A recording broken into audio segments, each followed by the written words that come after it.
Hello everyone, DVS ম্যাডামের ক্লাসে তোমাদের সকলকে স্বাগতম। আমি ডিভিএস ম্যাডাম। সবার আগে চ্যানেলটা সাবস্ক্রাইবের পর নোটিফিকেশন অন রাখবে, যাতে যখন যখন ভিডিও আপলোড হোক তোমাদের কাছে পৌঁছে যায়। আলোচনার বিষয় আজকে অষ্টম শ্রেণীর হিস্ট্রির খুব গুরুত্বপূর্ণ প্রশ্ন উত্তর দিলাম, ইম্পর্টেন্ট, এগুলো অবশ্যই পড়তে হবে। শুরু করা যাক। সবার প্রথমের প্রশ্ন, বক্সারের যুদ্ধ কত খ্রিস্টাব্দে কাদের মধ্যে হয়েছিল? উত্তর আমরা লিখব, বক্সারের যুদ্ধ হয়েছিল 1764 খ্রিস্টাব্দে। কাদের মধ্যে হয়েছিল এই পয়েন্টে আমরা লিখব, এই যুদ্ধ হয়েছিল বাংলার নবাব মীর কাসিম, অযোধ্যার নবাব সুজাউদ্দৌলা, মুঘল সম্রাট দ্বিতীয় শাহ আলমের মিলিত বাহিনীর সঙ্গে ইস্ট ইন্ডিয়া কোম্পানির। ইংরেজ ইস্ট ইন্ডিয়া কোম্পানির পূর্ববর্তী নবাব মির্জাফরকে সরিয়ে মীর কাসিমকে বাংলা সিংহাসনে বসান, কিন্তু সিংহাসনে আরোহণের পর মীর কাসিম স্বাধীনভাবে রাজত্ব পরিচালনা করতে চাইলে ইংরেজদের সঙ্গে তার বিরোধ বাধে এবং বক্সারের যুদ্ধ হয়। ক্লিয়ার? নেক্সট প্রশ্ন, মুঘল সাম্রাজ্যের অবনতির কারণ কি? উত্তর আমরা লিখব, 1526 খ্রিস্টাব্দে বাবর মুঘল সাম্রাজ্যের যে ভিত্তি প্রতিষ্ঠা করেছিলেন, 1707 খ্রিস্টাব্দে ঔরঙ্গজেবের মৃত্যুর পর থেকে সেই মুঘল সাম্রাজ্যের দ্রুত অবনতির দিকে এগিয়ে যায় এবং পরবর্তী 50 বছরের মধ্যে মুঘল সম্রাটগণ একমাত্র শাসকে পরিণত হন। নেক্সট আমরা লিখব, মুঘল সাম্রাজ্যের অবনতির কারণ।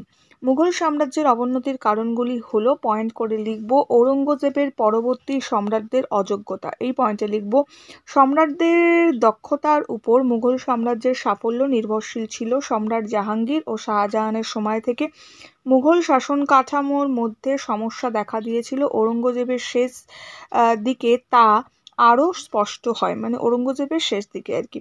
এ সময় মারাঠারা মুঘল সম্রাটদের চারিত্রিক দুর্বলতা ও মুঘল অভিজাতদের পারস্পরিক দ্বন্দ্বের পূর্ণ সুযোগ গ্রহণ করে দাক্ষিণাত্যে মুঘল সাম্রাজ্যের ছিন্নভিন্ন করতে সমর্থ হয়। ঔরঙ্গজেবের পরবর্তী সম্রাটদের অযোগ্যতার জন্য মুঘল সাম্রাজ্যের দ্রুত অবনতি হয়েছিল। নেক্সট পয়েন্টে আমরা লিখব, জায়গিরদারি ও মনসবদারি সংকট। এখানে লিখব, মুঘল আমলে মনসবদারদের জায়গির দেওয়া হতো। উন্নত মানের জায়গির পাওয়ার আশায় মনসবদারদের মধ্যে ক্রমে চরম দলাদলি শুরু হয়। সম্রাট জাহাঙ্গীরের সময় থেকেই জায়গিরদারি সংকট সৃষ্টি হয়েছিল। তখন ভূমি রাজস্ব হিসাবে নানা গরমিল দেখা দেয়। সরকারি হিসাব যে পরিমাণে রাজস্ব পাওয়ার কথা বা জমা পড়ার কথা আর যা পাওয়া যেত বা হাসিল করা হতো তার মধ্যে মিল থাকতো না। সম্রাট ঔরঙ্গজেব ও তার পরবর্তীকালে এই সংকট তীব্র আকার ধারণ করে। জায়গিরের সংকট মুঘল সাম্রাজ্যের ভিত নড়িয়ে দিয়েছিল। নেক্সট, আঞ্চলিক বিদ্রোহ। এখানে লিখব, বিভিন্ন অঞ্চলের জমিদার ও কৃষকদের ওই বিদ্রোহেও মুঘল সাম্রাজ্যের পতনের অন্যতম কারণ ছিল। মুঘল যুগে জমির উপর জায়গিরদারদের অধিকার স্থায়ী ছিল না। জায়গিরদারদের বিভিন্ন জায়গায় বদলি করা হতো, ফলে জায়গিরদাররা কৃষকদের কাছ থেকে অত্যাধিক হারে রাজস্ব আদায় করত। এতে কৃষকদের উপর শোষণ ও অত্যাচার বাড়ত। মুঘল যুগে উল্লেখযোগ্য কৃষক বিদ্রোহ হলো জাট, শিখ ও সতনামি বিদ্রোহ। নেক্সট আমরা লিখব, শিবাজি ও মারাঠাদের আক্রমণ। পয়েন্টে লিখব, শিবাজি ও মারাঠাদের আক্রমণ মুঘল সাম্রাজ্যের ব্যতিব্যস্ত করেছিল। ঔরঙ্গজেব মারাঠাদের দমন করার জন্য তার জীবনের শেষ 26 বছর দাক্ষিণাত্যে কাটিয়েছিলেন, কিন্তু তাতেও সাফল্য পাননি। বৈদেশিক আক্রমণ। পয়েন্ট করে লিখব, নাদির শাহের নেতৃত্বে পারসিক আক্রমণ এবং আহমদ শাহ আবদালির নেতৃত্বে আফগান আক্রমণ মুঘল সাম্রাজ্যের উপর চরম আঘাত হানে। উত্তর পশ্চিম সীমান্ত রক্ষা করার কোনো সুবন্দোবস্ত না থাকায় নাদির শাহ ও আহমদ শাহ আবদালি ভারত অভিযান সফল হয়, ফলে মুঘলদের পক্ষে আর ফিরে দাঁড়ানো সম্ভবপর হয়নি। মূল্যায়ন করে লিখব, উত্থান পতন প্রাকৃতিক নিয়ম হলেও মুঘল সাম্রাজ্যের পতনের ক্ষেত্রে উপরিউক্ত কারণগুলো দায়ী ছিল। জাতীয়তাবোধের অভাব, অর্থসামাজিক পরিস্থিতির পরিবর্তন, রাজনীতিতে গভীর প্রভাব বিস্তার, যোগ্য কর্মচারী বা আমলা শ্রেণীর দক্ষতা দেখা যায়নি, ফলে মুঘল সাম্রাজ্যের অবক্ষয়ের পথে দ্রুত এগিয়ে গিয়েছিল। দ্যাটস ইট, এতটা আমরা লিখব। মুঘল সাম্রাজ্যের পতনের কারণ বললেও কিন্তু এটাই লিখবে। নেক্সট, বাংলাদেশ কিভাবে আঞ্চলিক শক্তি হিসেবে আত্মপ্রকাশ করে? উত্তর লিখব, শক্তিশালী মুঘল সম্রাটদের শেষ প্রতিনিধি ঔরঙ্গজেবের মৃত্যুর পর মুঘল সাম্রাজ্য অবক্ষয়ের পথে এগিয়ে চলে। দুর্বল উত্তরাধিকারীদের আমলে কেন্দ্রীয় নিয়ন্ত্রণ শিথিল হয়ে পড়ে, ফলে বিভিন্ন সুবা কেন্দ্রীয় নিয়ন্ত্রণ থেকে মুক্ত হয়। বাংলাদেশ ছিল তার মধ্যে অন্যতম। বাংলাদেশের নবাবী শাসন প্রতিষ্ঠা, এখানে লিখব, বাংলার সুবার উত্থান। বাবরের সময় বাংলার স্বাধীন সুলতান ছিলেন নুসরত শাহ। তিনি মুঘল বিরোধী জোটে যোগ দেন। ঘরঘরার যুদ্ধে তিনি পরাজিত হলেও বাংলা স্বাধীন থাকে। পরে সম্রাট আকবর ও জাহাঙ্গীরের আমলে কররানী বংশের এবং বারো ভূঁইয়াদের পতন ঘটিয়ে বাংলাদেশের মুঘল সাম্রাজ্যের একটি সুবা বা প্রদেশে পরিণত হয়। হচ্ছে মুর্শিদ কুলি খান দেওয়ান, এখানে লিখব, সম্রাট ঔরঙ্গজেবের দাক্ষিণাত্যে থাকার সময় মুর্শিদ কুলি খান বেরারের দেওয়ান ছিলেন। তিনি তার দক্ষতার জন্য সম্রাটের সুনজরে পড়েন। সম্রাট তাকে বাংলার দেওয়ান পদে নিয়োগ করেন। তিনি বাংলার রাজস্ব সংস্কারের মাধ্যমে আয় বৃদ্ধি করে সম্রাটের বিশ্বাস অর্জন করেন। তিনি সম্রাটকে নিয়মিত বার্ষিক পেশকাশ দান করতেন, এজন্য সম্রাট তাকে দেওয়ানি আদায়ের কাজে স্বাধীনতা দেন। নেক্সট হচ্ছে মুর্শিদ কুলি খান সুবাদার, এখানে লিখব, সম্রাট ঔরঙ্গজেবের মৃত্যুর পর মুয়াজ্জম প্রথম বাহাদুর শাহ উপাধি নিয়ে সম্রাট হন। তিনি মুর্শিদ কুলি খানকে দাক্ষিণাত্যের বদলি করেন। 2 বছর পরে আবার তাকে বাংলার দেওয়ান নিযুক্ত করেন। সম্রাট ফারুক শিয়র তাকে সুবাদার পদ দেন। নেক্সট, মুর্শিদ কুলি খান নবাব, এখানে লিখব, এর ফলে মুর্শিদ কুলি খান একদারে দেওয়ান ও নাজিম বা নবাব হন। আচ্ছা, মুঘল শাসন ব্যবস্থার সুবার সর্বোচ্চ দুটি পদ এক ব্যক্তির হাতে থাকার ফলে তিনি কার্যত স্বাধীন শাসক হয়ে ওঠেন। যদিও তিনি সম্রাটের প্রতি আনুগত্য দেখাতেন ও বার্ষিক পেশকাজ দিতেন।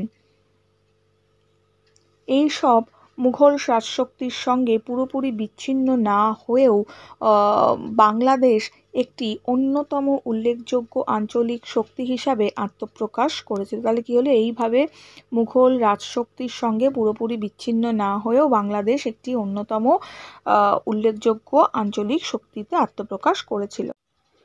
নেক্সট প্রশ্ন, বাংলায় বর্গী আক্রমণ কেমন ধরনের ছিল? উত্তর লিখব, ভারতীয় হয়ে শাসন ও শাসকের পার্থক্যের জন্য এক অঞ্চলের মানুষ অন্য অঞ্চলের মানুষের শত্রু বলে মনে করত। জাতি ধর্ম নির্বিশেষে বাংলার মানুষদের উপর মারাঠা বর্গীরা নির্মম আক্রমণ চালাতো। বাংলায় বর্গী আক্রমণের ধরন, এখানে লিখব, লুণ্ঠন পয়েন্ট করে লিখব, বর্গীরা ছিল স্থায়ী মারাঠা সৈনিক।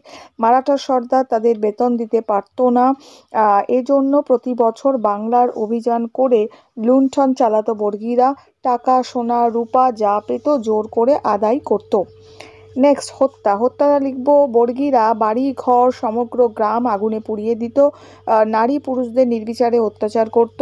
এই লুণ্ঠন ও হত্যাকাণ্ড থেকে হিন্দুরা রক্ষা পায়নি। হিন্দুদের দেবীর অলঙ্কার লুণ্ঠিত হতো, বিভিন্ন মন্দির ভস্মীভূত হতো। গঙ্গারামের মহারাষ্ট্র পুরাণে তার প্রমাণ দেওয়া আছে বা তার প্রমাণ দেয়। বাংলায় ছড়া ও গানে সেই বীভৎসতার আজও বেঁচে আছে, সেই বীভৎসতা আজও বেঁচে আছে। নেক্সট, বর্গী কারা? উত্তর লিখব, বর্গী হলো মারাঠা দস্যু। বর্গী শব্দটা এসেছে মারাঠার শব্দ বর্ছা বা বর্ছি থেকে, যার অর্থ হলো বল্লম। মহারাষ্ট্রের হাটকার নামক যোদ্ধা জনজাতি 7 হাত লম্বা কম্বল ও এই বর্ছা ব্যবহার করত বলে এদের বর্গী বলা হতো। মারাঠা সাম্রাজ্যের কাছ থেকে তারা যুদ্ধের জন্য ঘোড়া ও অস্ত্রশস্ত্র পেত। নেক্সট লিখব, 1742 খ্রিস্টাব্দ থেকে 1751 খ্রিস্টাব্দের মধ্যবর্তীকালে বাংলায় উড়িষ্যার মারাঠা সৈন্যদের লুঠরাজের ঘটনা সাধারণভাবে বর্গী আক্রমণ নামে পরিচিত। বিভিন্ন আঞ্চলিক শক্তি বর্গীদের নজরানা দিয়ে সন্তুষ্ট রাখতে চেষ্টা করত। নবাব আলীবর্দী খানের আমলে তারা বারংবার বাংলা আক্রমণ করেছিল। বাংলায় মানুষদের ওপর তারা ভয়ঙ্কর অত্যাচার চালাতো। নেক্সট প্রশ্ন, ফারুকশিয়রের ফরমান বলতে কি বোঝো? উত্তর আমরা লিখব ফারুকশিয়র ছিলেন মুঘল সম্রাট। জাস্ট সেকেন্ড, তিনি 1717 খ্রিস্টাব্দে ব্রিটিশ ইস্ট ইন্ডিয়া কোম্পানিকে অনেক সুযোগ সুবিধা দিয়ে যে আদেশ বা ফরমান জারি করেছিলেন তা ফারুকশিয়র ফরমান নামে পরিচিত। নেক্সট আমরা লিখব ফারুকশিয়রের ফরমান অনুসারে ব্রিটিশ ইস্ট ইন্ডিয়া কোম্পানি বছরে মাত্র 3000 টাকার বিনিময়ে বাংলায় ব্যবসা বাণিজ্য করার অধিকার লাভ করেছিল। ঠিক আছে। নেক্সট প্রশ্ন, ফারুকশিয়রের ফরমানের গুরুত্ব কি ছিল? উত্তর লিখব 1717 খ্রিস্টাব্দে মুঘল সম্রাট ফারুকশিয়র ব্রিটিশ ইস্ট ইন্ডিয়া কোম্পানির জন্য যে আদেশ বা ফরমান জারি করেছিলেন তা ইতিহাসে খুবই গুরুত্বপূর্ণ ছিল। ফরমানের গুরুত্ব, ফারুকশিয়রের ফরমানের গুরুত্ব পয়েন্ট করে লিখব। বাংলায় অবাধে বাণিজ্য কর, এই পয়েন্টে লিখব ফারুকশিয়রের ফরমানের জন্য ব্রিটিশ কোম্পানি বাংলায় অবাধে ব্যবসা বাণিজ্য করার পথ খুলে গিয়েছিল। নেক্সট মানে বাণিজ্য করার পথ খুলে গিয়েছিল। নেক্সট আমরা লিখব বাংলার ক্ষমতা দখলের পটভূমি রচনা, পয়েন্ট এটা পয়েন্ট করে লিখব ফারুকশিয়রের ফরমান লাভ করার ফলে বাংলার নবাবদের সঙ্গে ব্রিটিশ কোম্পানি অর্থনৈতিক রাজনৈতিক সংঘাত শুরু হয় এবং ইংরেজরা ক্রমে বাংলার শাসন দখল করে।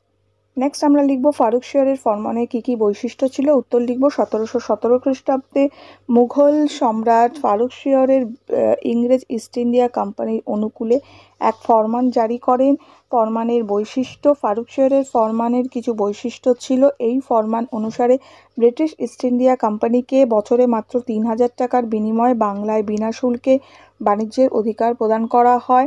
কলকাতা, গোবিন্দপুর, সুতানাটি ব্যতীত আরও 38টি গ্রামের জমিদারি কেনার অধিকারপত্র হয় ব্রিটিশ কোম্পানির। বাংলার